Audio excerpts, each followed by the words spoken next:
ಮೈಸೂರಿನಿಂದ 46 ಕಿಲೋಮೀಟರ್ ಆಗ್ನೇಯಕ್ಕೆ ಇರುವ ತಲಕಾಡು ಇತಿಹಾಸ ಪ್ರಸಿದ್ಧವಾದ ಪಟ್ಟಣ.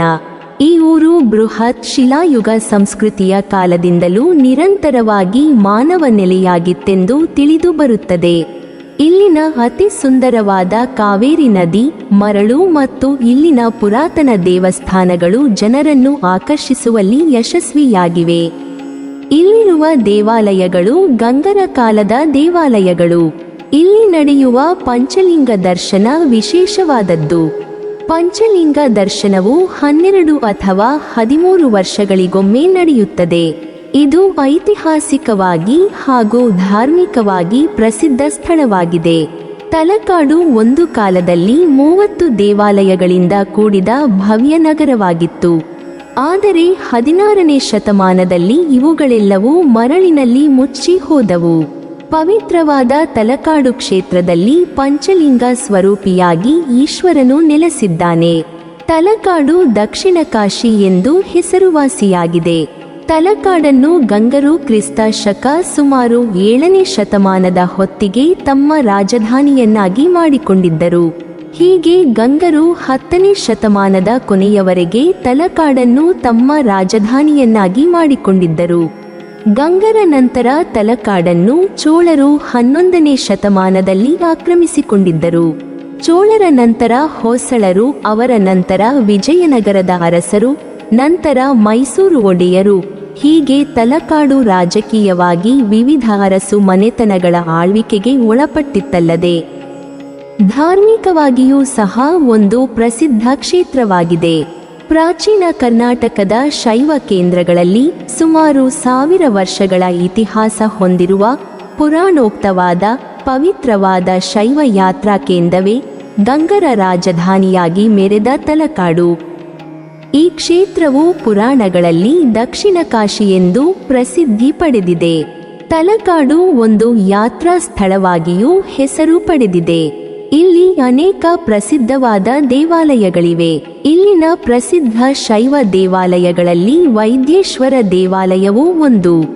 ಕಲಾದೃಷ್ಟಿಯಲ್ಲಿ ವೈದ್ಯೇಶ್ವರ ದೇವಾಲಯ ಅತ್ಯಂತ ಪ್ರಸಿದ್ಧವಾದುದು. ಈ ದೇವಾಲಯದ ವೈಶಿಷ್ಟ್ಯಗಳನ್ನು ಪರಿಚಯಿಸುವುದು ಹಾಗೂ ಅದರ ರಚನೆಯ ಕಾಲದ ಬಗ್ಗೆ ಪುನರಾವಲೋಕನ ಮಾಡುವ ಉದ್ದೇಶವನ್ನು ಹೊಂದಿದೆ. ತಲಕಾಡು ಗಂಗರ ರಾಜಧಾನಿಯಾಗಿ ಮತ್ತು ಚೋಳರ, ಹೊಯ್ಸಳರ ಉಪ ರಾಜಧಾನಿಯಾಗಿ ಮೆರೆದ ಪುಣ್ಯಕ್ಷೇತ್ರ.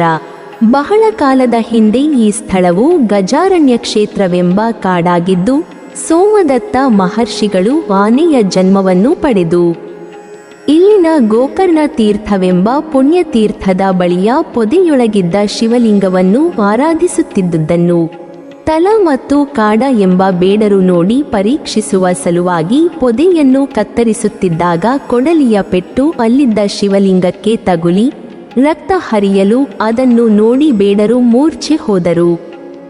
ಆಗ ಅಲ್ಲಿಯೇ ಇದ್ದ ಶಾಲ್ಮಿಲಿ ಅಥವಾ ಬೋರುಗದ ಮರದ ಸೊಪ್ಪನ್ನು ಅರೆದು ಲಿಂಗದ ಗಾಯಕ್ಕೆ ಮೆತ್ತುವಂತೆ ಅಶರೀರವಾಣಿಯಾಯಿತು. ಅದರಂತೆ ಅವರು ವೈದ್ಯವನ್ನು ಮಾಡಿ ಈ ಸ್ಥಳವು ತಮ್ಮ ಹೆಸರಿನಿಂದ ಪ್ರಸಿದ್ಧವಾಗಬೇಕೆಂದು ದೇವರನ್ನು ಪ್ರಾರ್ಥಿಸಿದರೆಂದು.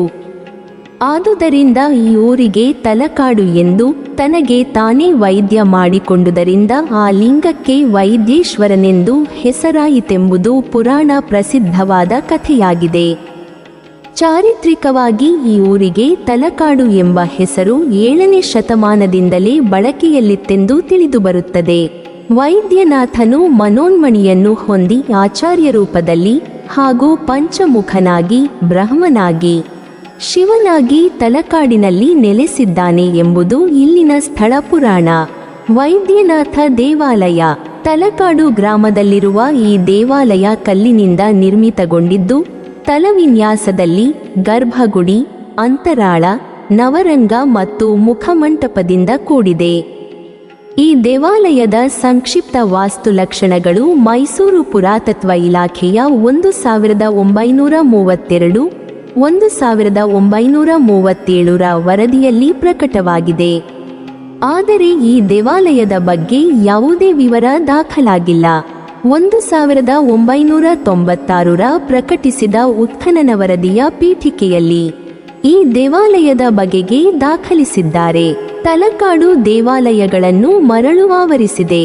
2009ರಲ್ಲಿ ನಡೆದ ಪಂಚಲಿಂಗ ದರ್ಶನ ಹಾಗೂ ಪ್ರತಿ 12 ವರ್ಷಕ್ಕೊಮ್ಮೆ ನಡೆಯುವ ಪಂಚಲಿಂಗ ದರ್ಶನವು ಪ್ರಸಿದ್ಧಿಯಾಗಿದೆ.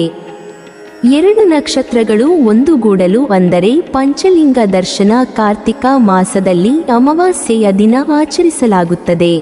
ಸಂಪ್ರದಾಯಸ್ಥರು ಮೊದಲು ಗೋಕರ್ಣ ತೀರ್ಥದಲ್ಲಿ ಸ್ನಾನ ಮಾಡಬೇಕು. ನಂತರ ಗೋಕರ್ಣೇಶ್ವರ ಮತ್ತು ಚಂಡಿಕಾ ದೇವಿ ಪೂಜೆ, ತದನಂತರ ವೈದ್ಯನಾಥೇಶ್ವರನ ಪೂಜೆ, ನಂತರ ಕ್ರಮವಾಗಿ ಅರ್ಕೇಶ್ವರ, ಪಾತಾಳೇಶ್ವರ, ಮರುಳೇಶ್ವರ ಮತ್ತು ಮಲ್ಲಿಕಾರ್ಜುನರಿಗೆ ಪೂಜೆ, ಅಂತಿಮವಾಗಿ ಕೀರ್ತಿ ನಾರಾಯಣ ಪೂಜೆ. ಸ್ಥಳೀಯ ದಂತಕಥೆಯ ಪ್ರಕಾರ ರಾಮಾನುಜಾಚಾರ್ಯರು ಕರ್ನಾಟಕದಲ್ಲಿ ಬಿಡಾರ ಹೂಡಿದಾಗ ಅವರು ಪಂಚನಾರಾಯಣ ದೇವಾಲಯವನ್ನು ಸ್ಥಾಪಿಸಿದರು. ಅಂದೇ ಕೀರ್ತಿ ನಾರಾಯಣ ದೇವಾಲಯವನ್ನು ಪ್ರತಿಷ್ಠಾಪಿಸಲಾಯಿತು.